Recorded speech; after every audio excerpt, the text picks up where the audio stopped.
इन 8 अंग और उपांगों की रचना शरीर आंगोपांग नाम कर्म के उदय से होती है।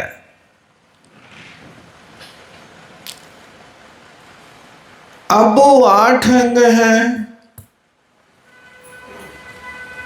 तो इन 8 अंगों का तो मूल रूप से ज्ञान होता है, लेकिन उपांग भी होते हैं जो शरीर के लिए क्रियाशील शोभा युक्त शरीर को बनाते हैं। तो यहां पर ये देखा कि पंचेंद्रिय अवस्था को पा लिया। अब पंचेंद्रिय अवस्था को पाने के बाद ज्ञान मिला, लेकिन ज्ञान इस तरह से हुआ कि ये इंद्रिय के विषय में वो भेद डाल रहा कि ये ज्ञान इंद्रिय है और ये कर्म इंद्रिय है। बाकी वास्तव में देखा जाए तो ये सब में मति ज्ञाना वर्ण कर्म का क्षयोसम है। पांचों इंद्रियों में मति ज्ञाना वर्ण कर्म का क्षयोपशम, वीर्यान्तराय कर्म का क्षयोपशम और पुद्गल विपाकी शरीर नाम कर्म का उदय, ये सारे के सारे संयोग बनते हैं, तब इनकी रचना होती है। तो कहा कि पंचेंद्रिय बना, लेकिन पंचेंद्रिय बन करके कभी शक्तिशाली हो गया, कभी शक्तिहीन हो गया। परस्पर में भी जीवों में इंद्रिया की पूर्णता होने के बाद, जैसे मेंढक भी पंचेंद्रिय है, सांप भी पंचेंद्रिय है, लेकिन सांप शक्तिशाली है, मेंढक शक्तिहीन है। बिल्ली शक्तिशाली है, लेकिन चूहा शक्तिहीन है। ये पंचेंद्रिय है, लेकिन शक्ति की अपेक्षा इनमें न्यूनाधिकता हुआ करती है। हमेशा एक जैसी शक्ति नहीं होती है। ये मानव शक्ति को प्रकट कर भी सकता है। वीर्यान्तराय कर्म के क्षयोपशम को आप बढ़ा भी सकते हैं, घटा भी सकते हैं। वो ऐसा है कि अभ्यास करते जाएं तो अभ्यास करने से क्षयोपशम बढ़ जाता है। अभ्यास करना बंद कर दो तो क्षयोपशम घट जाता है। जैसे कोई व्यक्ति के पास क्षमता है कि वो 100 किलो का वजन उठा करके आपका आधा किलोमीटर 1 किलोमीटर दूरी तक ले जा सकता है, लेकिन अब शक्ति की क्षीणता और वो कार्य की न्यूनता होने के कारण अब यदि अभ्यास नहीं किया तो अभ्यास के अभाव में जो व्यक्ति 100 किलो का वजन उठा लेता था, अब वो व्यक्ति 25 किलो के वजन की शक्ति रखता है। शेष 75 किलो वजन उठाने की जो शक्ति थी, क्षमता थी, उस क्षयोपशम के ऊपर आवरण पड़ गया। अब आवरण आ गया। अब यदि तुम्हें फिर करना है उस आवरण का क्षयोपशम, तो पुनः अभ्यास करो। उस अभ्यास के माध्यम से आप पुनः क्षयोपशम बढ़ा सकते हो। कुछ चीजें ऐसी होती हैं कि जिनको बढ़ाने से बढ़ती है, घटाने से घटती है। जैसे नींद है, आप बढ़ाना चाहें तो बढ़ा सकते हैं, घटाना चाहें तो घटा सकते हैं। भूख है, आप घटाना चाहें तो घटा सकते हैं, बढ़ाना चाहें तो बढ़ा सकते हैं। ये आप अनुभव कर सकते हो। आज 2 रोटी खा रहे हो, यदि आप संकल्प कर लो कि कल मुझे 3 खाना है, तो फिर आप 3 रोटी भी खाने की क्षमता बढ़ा लोगे। आगे क्षमता बढ़ाते बढ़ाते आपके पास वो क्षमता आ सकती है कि आप 16 रोटी खा सकते हो। ये शक्ति है। इसलिए नींद है, भूख है और इच्छा है। इन 3 चीजों को आप बढ़ाना चाहे तो बढ़ा सकते हो और घटाना चाहे तो घटा सकते हो। इच्छा है, आपकी इच्छा है कि मुझे ये नहीं चाहिए, इसलिए आपने इच्छा का निरोध कर दिया। तो इच्छा का निरोध करना तप की कोटि में आता है। इच्छा निरोधास्तपा। आपने अपनी बलवती इच्छा के ऊपर बांध दिया। अब नहीं चाहिए, इतना ही पर्याप्त है। ये इच्छा है। यदि आप चाहो तो इच्छा बढ़ा सकते हो। आपसे कोई कहे कि आप इस कार्य को कर लो, एक व्यक्ति के साथ ये घटित हुआ। इच्छा देखो कहां तक बढ़ गई। एक व्यक्ति के पास गरीबी थी। उस गरीब व्यक्ति के लिए किसी ने कहा कि तुम मंत्र आराधना करो, इस मंत्र आराधना से तुम्हारी मनोकामना पूर्ण हो जाएगी। उस व्यक्ति ने ज्ञानी पुरुष के द्वारा बताए हुए मार्ग के अनुसार साधना प्रारंभ कर दी, मंत्र आराधन किया और मंत्र आराधन करके उसके सामने देवता प्रकट हो गए और देवता ने कहा कि आपकी जो इच्छा हो वो मांग लो। जब सामने खड़े हुए देवता को देख करके अब वो सोचता है कि देवता ने तो कहा कि जो मांगना वो मांग लो। अब वो सोचता क्या मांगे, 100-200 रुपया, 1000-500, 10-20 हजार, एक आध मकान। इस सोचते सोचते जब निर्णय नहीं कर पाया तो देवता से कहता है कि आपकी महती कृपा है, आप पधारे हैं, लेकिन मैं निर्णय नहीं कर पा रहा हूं कि मुझे क्या चाहिए। यदि आप कल पुनः पधारे तो मैं परिवार वालों से और स्वयं अपनी सोच से कल वरदान मांग लूंगा। अब वहां पर देवता ने आशीर्वाद दे दिया, ठीक है, आप कल तक जो इच्छा हो वो मांग लेना। अब वो वहां देवता आशीर्वाद दे करके गए और जे घर पर आया उसी समय से धुन सवार, एक मकान मांगो कि 2 मकान मांगो कि एक कॉलोनी मांग लो, एक गांव मांग लो, एक शहर मांग लो, आधा देश मांग लो।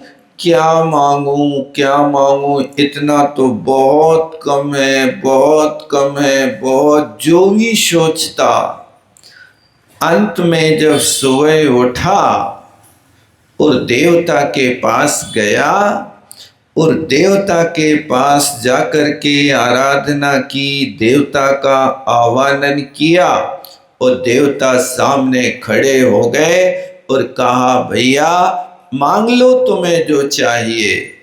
वो कहता, महाराज आपकी बहुत बड़ी कृपा हुई, आप पधारे, मेरी पुकार सुनी, लेकिन मैं अब कुछ नहीं चाहता। सिर्फ मांग की बात सोचने पर अभी मेरे पास कुछ आया नहीं। ये मांगूंगा, इसको सोचते सोचते रात व्यतीत हो गई। रात भर एक पल को नींद नहीं आई। जब हमारे हाथ में ये धन नहीं आया तब नींद उड़ गई अकेले मांगने मात्र से, और जब वो संपत्ति हमारे पास आएगी तो पता नहीं क्या होगा। इसलिए हाथ जोड़ो, पिंड छोड़ो। इच्छा की दशा ऐसी है कि इच्छा कभी शांत होती नहीं, इसलिए इच्छा बढ़ाने से बढ़ती है और घटाने से घटती है। इच्छा के लिए तो आपके सामने कह दें कि आप कर लो जो चाहिए, आप भी इसी तरह आगे आगे की सोचते जाओगे, लेकिन कभी विराम नहीं होगा और का कभी ठौर नहीं होता। इसलिए इच्छाओं को कम करने की कोशिश करो। ये तीन चीजें बढ़ाने से बढ़ती हैं और घटाने से घटती है। कौन कौन सी तीन चीजें? नींद, भूख और इच्छा। इन तीन चीजों को आप जितना घटाओगे उतना घट सकती है। इतनी नींद से भी काम चल सकता है, इतनी नींद से भी काम चल सकता है कि 2 घंटे 3 घंटे में भी गुजारा हो सकता है। जब ऐसा आचरण होगा तो एक अवसर ऐसा आएगा कि जब केवली बन जाओगे तो जित निद्रा हो जाओगे। अपन पढ़ते ना सहस्रनाम में, जित क्रोधो जिता मित्रो जित निद्रा। भगवान ये सारे के सारे दोष आपने जीत लिए, निद्रा को भी जीत लिया, आपने क्रोध को भी जीत लिया, लोभ को भी जीत लिया, दुश्मनों को भी जीत लिया। दुश्मन कौन? कोई व्यक्ति विशेष दुश्मन नहीं होता। सबसे बड़ा दुश्मन तो अपनी आत्मा का कर्म है। जो अशुभ कर्म आत्मा को हमेशा संसार में दुखी करता रहता है, इन कर्मों को जीत लो, सारी दुनिया तुम्हारी मित्र बन जाएगी। मित्र बनाना है तो आप समझते हो कि हम सामने वाले व्यक्ति को जीत करके दुश्मनों को जीत लेते हैं। भैया ये व्यक्ति तो वैसे ही जीते जिताए, इनको क्या जीतना है? इनको जीतने की कोशिश नहीं करो। कर्म को जीत लिया तो ये स्वयं तुम्हारे पास मित्र बन के तुम्हारी आराधना करेंगे। भगवान पार्श्वनाथ स्वामी ने अपने कर्म रूपी शत्रु को जीत लिया तो बाहर से जो ओले सोले पत्थर पानी कमठ बरसा रहा था, जैसे ही कर्म को जीता वो दूसरे क्षण स्वयं झुक गया। वह मनमानी सठ कमठ बैर ने की मनमानी। उस सठ दुष्ट कमठ ने मनमानी कब तक करी? जब तक कर्म का क्षय नहीं हुआ था। और कर्म का क्षय हुआ होते ही वो कमठ आकर के उनके चरणों में लौट गया, भगवान मुझे माफ करो, माफ करो, मैं महापापी हूँ। तो ये कमठ उपसर्ग कर रहा था कि कर्म उपसर्ग कर रहा था? बताओ कौन कर रहा था? एक कर्म था। और वो कर्म कब बांधा था? ये पूर्व के बांधे हुए कर्म अपन को पता नहीं होते हैं। आपने कौन से जीव के साथ कैसा व्यवहार करके कैसा कर्म बांधा है, वो कर्म कब उदय में आ रहा है, एक घटना से आप समझ सकते हो। एक क्षेत्र द्रोणागिरी सिद्ध क्षेत्र नाम करके प्रसिद्ध है, बुंदेलखंड में, छतरपुर जिला के आसपास आता होगा। द्रोणागिरी बहुत प्राचीन बात है। प्राचीन यानी पंचम काल की बात नहीं है, चौथे काल की बात है। उस द्रोणागिरी क्षेत्र का राजा द्रोण राजा था। जो राजा बड़ा कर्मठ, प्रजा वत्सल, धर्मनिष्ठ और कर्म के लिए बिल्कुल तत्पर रहता था, वृद्ध सेवी था और प्रजा का पालन अपनी संतान की तरह किया करता था। जिस व्यक्ति के अंदर प्रजा में और संतान में कोई भेद नहीं होता, उसी व्यक्ति के लिए ये युक्ति चरितार्थ होती है। वसुधैव कुटुंबकम, उन जीवों की वसुधा ही कुटुंब हुआ करती है। ले उदार चरित्र वाले जीवों का सारा लोक कुटुंब होता है, लेकिन जिनकी हृदय उदार नहीं होते हैं और लघु हृदय होता है, उनके लिए तू मैं की बुद्धि होती है। वो राजा प्रजा वत्सल था। प्रजा की कोई छोटी सी भी परेशानी होती थी, वो राजा किसी नौकरों को आदेश ना दे करके स्वयं उस कार्य में तत्पर होता था।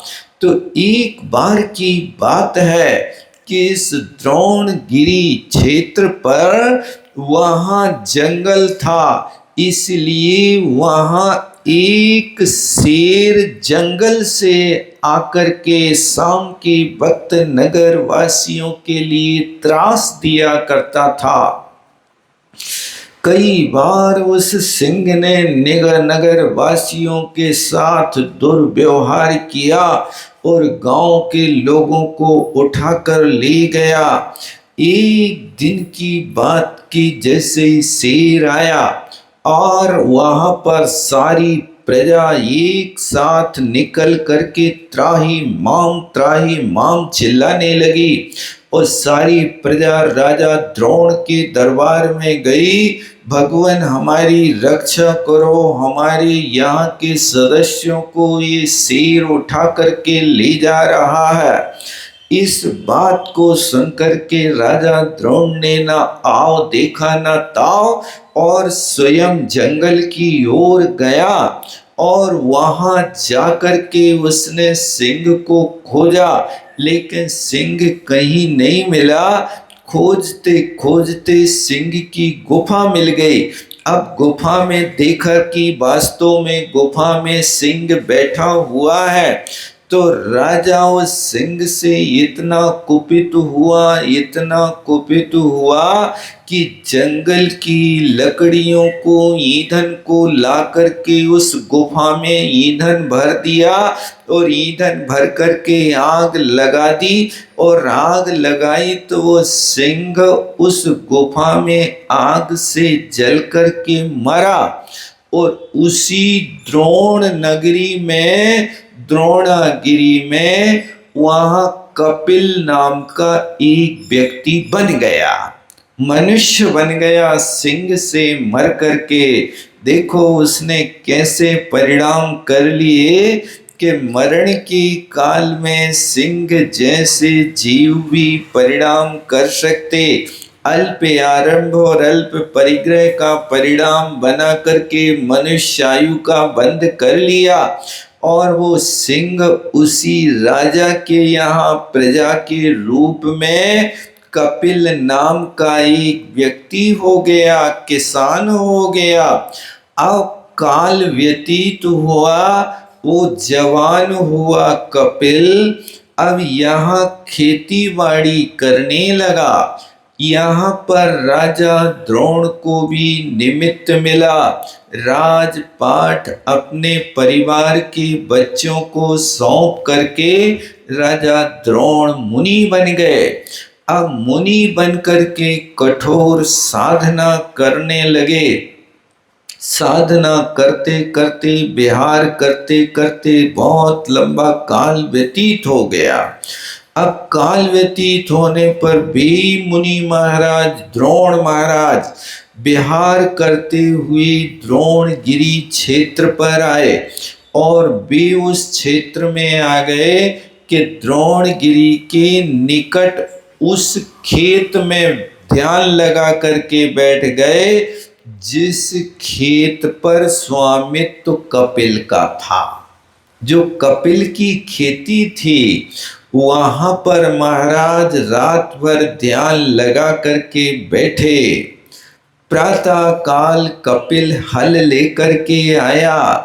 अब देखा कि यहाँ तो महाराज ध्यानस्थ बैठे हुए हैं, इसलिए कपिल ने सोचा कि आज इस खेत की अपेक्षा दूसरे खेत में अपन काम कर लेते हैं।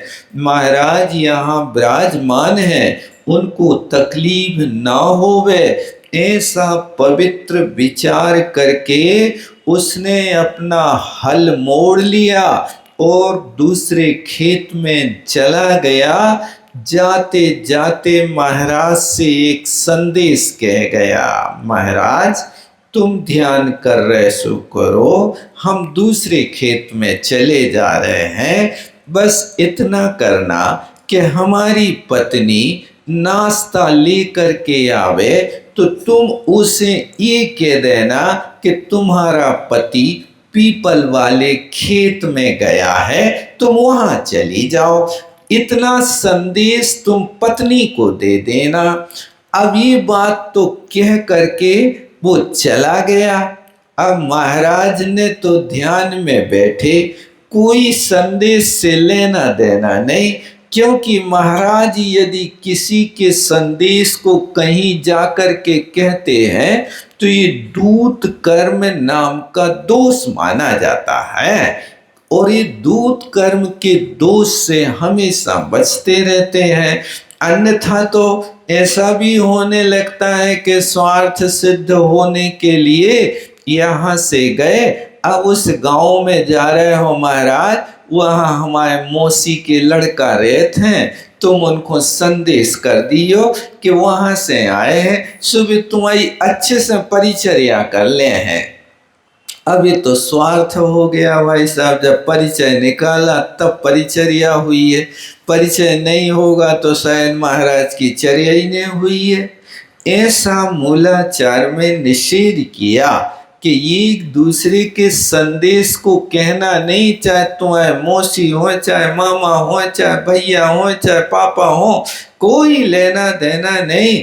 ये तो हर गांव में हर किसी न किसी व्यक्ति का रिश्ता तो जुड़ा ही रहता है। महाराज के पहुंचने के पहले वे लोग सब एक दूसरे के, कई गांव के लोग खबर कर देते हैं, ऐसे महाराज हैं, वैसे महाराज हैं, ये सो करियो, वे सो करियो, जो खात हैं वो खात हैं, ये सारी की सारी खबर लोग लगाते रहते हैं पहले ही से, कई दिन पहले से।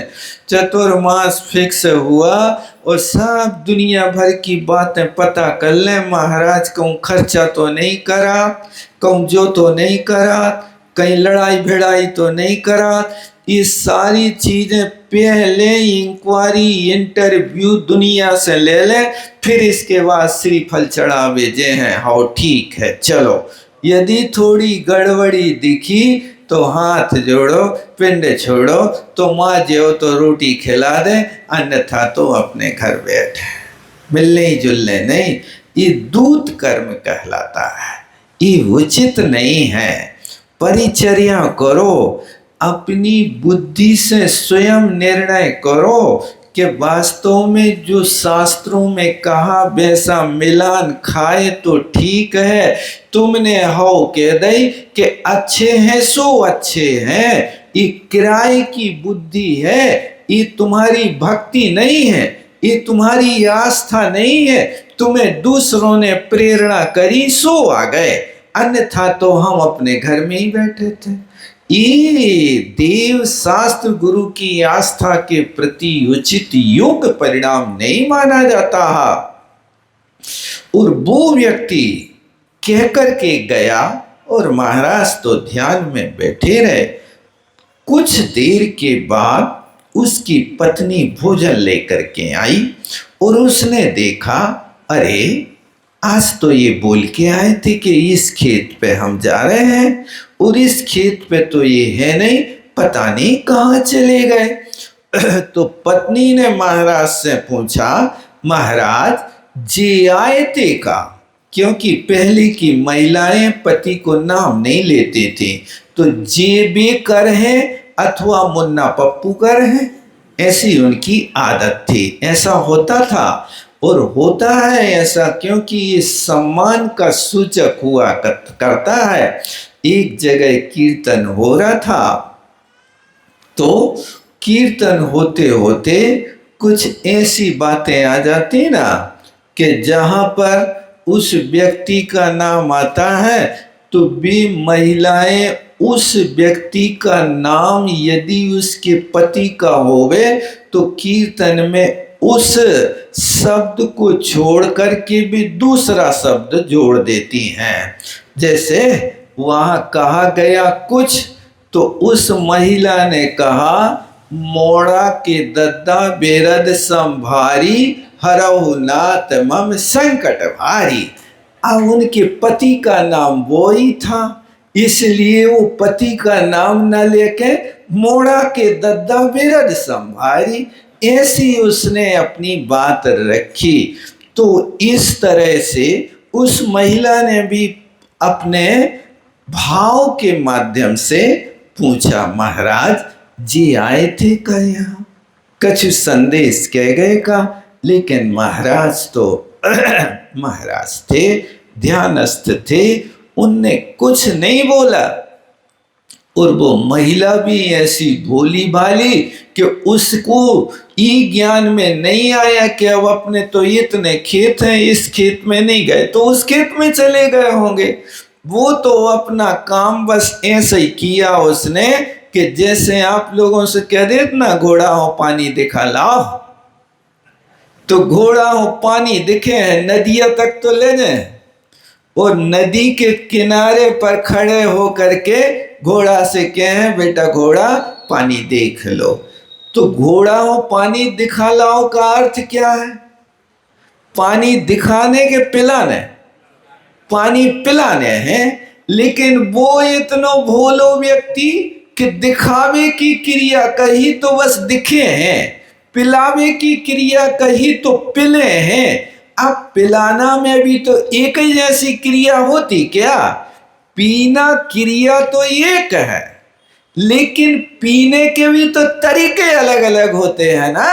अब पानी पीना और सिगरेट पीना, तो पीना क्रिया तो एक है, लेकिन जैसे पानी पिए वैसे ही सिगरेट पी ले होगा, पानी की तरह। अंतर तो है, यहां तो पानी पी रहे हैं, वहां धुआं हो, सांस खींच खींच करके अपनों मुंह जला रहे हैं, लेकिन क्रिया तो पीने की है। इसी तरह दिखावे को अर्थ के पानी को घोड़ा देख है तो उसकी प्यास बढ़ जाए तो पानी पी ले है, इसलिए पानी में जाके घोड़ा को खड़ा कर दो और पानी दिखा दो, यदि इच्छा हो तो पी लेगा। लेकिन अब किनारे पे ले घोड़ा, पानी देख ले, चल वापस। बस इसी तरह वो महिला भी कुछ ऐसे ही माइंड की थी, खिलकट टाइप की। खिलकट नहीं कह सकते हैं। वो वहां से इतना पूछा और उसने बुद्धि नहीं लगाई कि पीपल वाला खेत भी तो अपना है, चलो उसमें देख लेते हैं। लेकिन जब काम हड़बड़ में होता है तो हमेशा गड़बड़ हो जाता है। और वो लौट करके घर आ गई। अब नाश्ता उस व्यक्ति के पास नहीं पहुंचा तो भूखा व्यक्ति शेर बराबर 12 बज गए, यहां हल चला रहा, धूप सिर पे मंडरा रही और भोजन की व्यवस्था नहीं। अब वो जैसे ही खेत से आया और पत्नी के लिए दनाने लगा, आज तुम नाश्ता काहे नहीं लाई? हमारी क्या गलती? तुमने जहां कही थी वहां हम लेकर के गए थे, तुम मिले नहीं तो हम लौट के आ गए। तो हमने तो महाराज को संदेश दिया था, महाराज ने तुमसे नहीं कही कि पीपल वाले हार पे चले जाओ, नहीं कही। अब उसने पत्नी को छोड़ा और महाराज पे रूठ गया, लौटा उल्टे पैर, और उल्टे पैर लौट करके उस खेत में आया और खेत में आकर के महाराज से कहा, ढोंगी हमारे खेत में बैठ करके भी हमारा संदेश नहीं किया, मुझे भूखों मरवा डाला। इतना कुपित हुआ, इतना कुपित हुआ कि उसने महाराज के शरीर में रुई लपेट के आग लगा दी।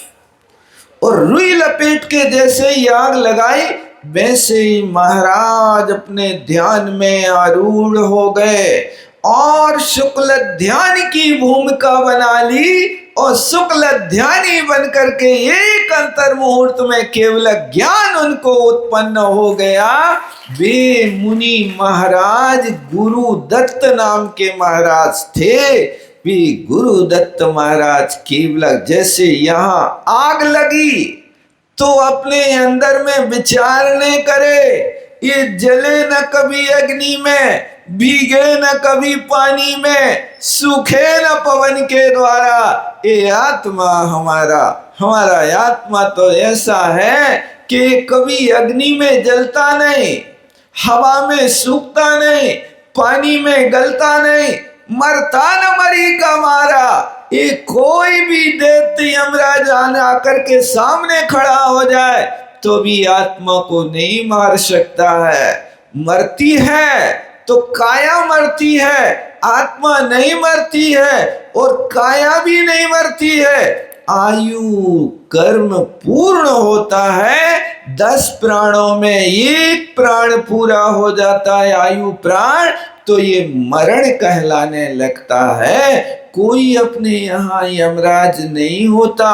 लोगों की धारणा है कि यमराज है और भैंसा पे सवार होकर के आता है। भैया ऐसा नहीं, जिस दिन मौत आना थी उस दिन सपने में भैंसा दिख गो, सो सपने में भैंसा देखा, आप उसी दिन व्यक्ति मरा और वो बता गया था कि आज तो भैया भैंसा दिखा है काला काला और उस पे कोई बड़ो विशाल आदमी बैठो है।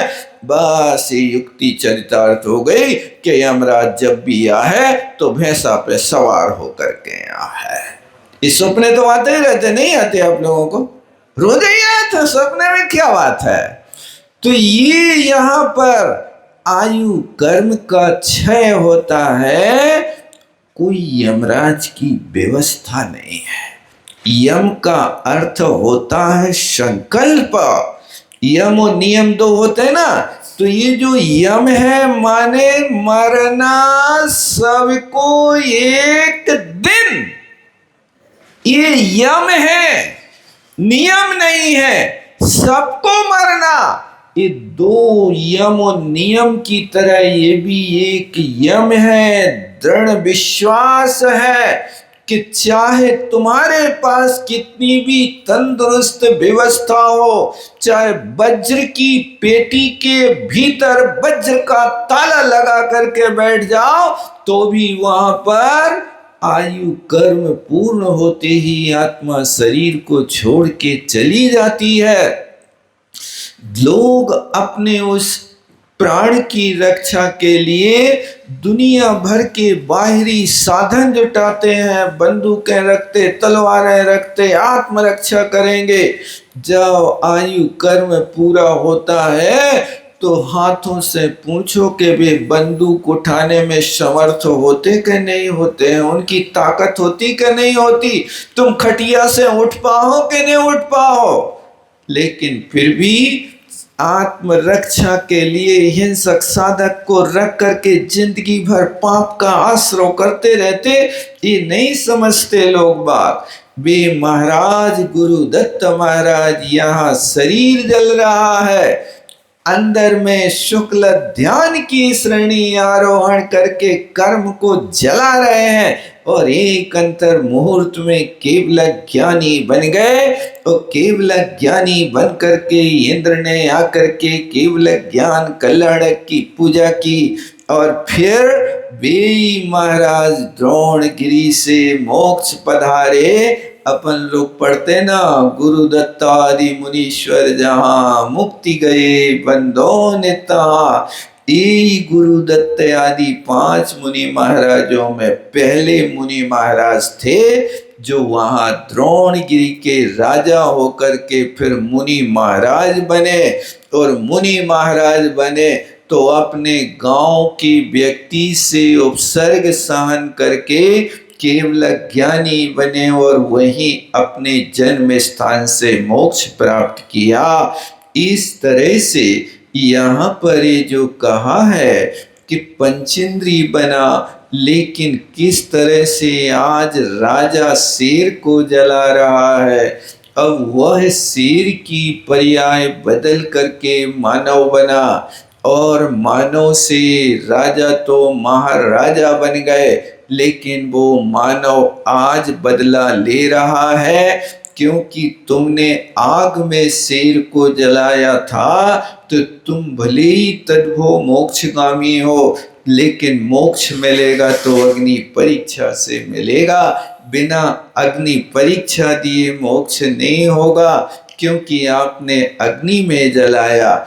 इसी तरह आपने यदि किसी व्यक्ति को एक चांटा मारा है, तो वो व्यक्ति जब तक चांटा नहीं मार लेगा तब तक तुम्हारा कर्म नहीं कटेगा।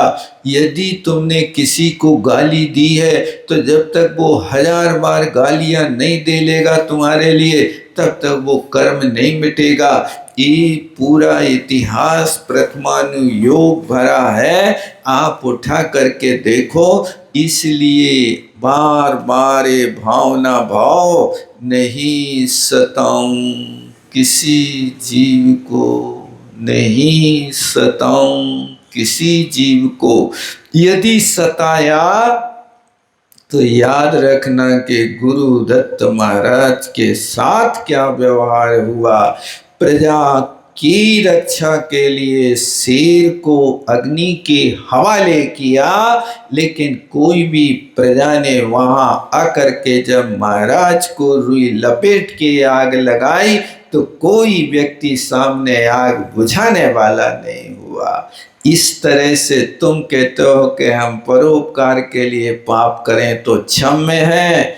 भैया कर्म तो बन गया, कर्म कभी क्षमा नहीं करता। इसलिए कर्म की बंद की प्रक्रिया से ऐसे डरते रहो जैसे तुम्हारे बीच में सांप आ जाए तो इसी वक्त हड़बड़ा करके स्थान छोड़ के बाहर हो जाते हो।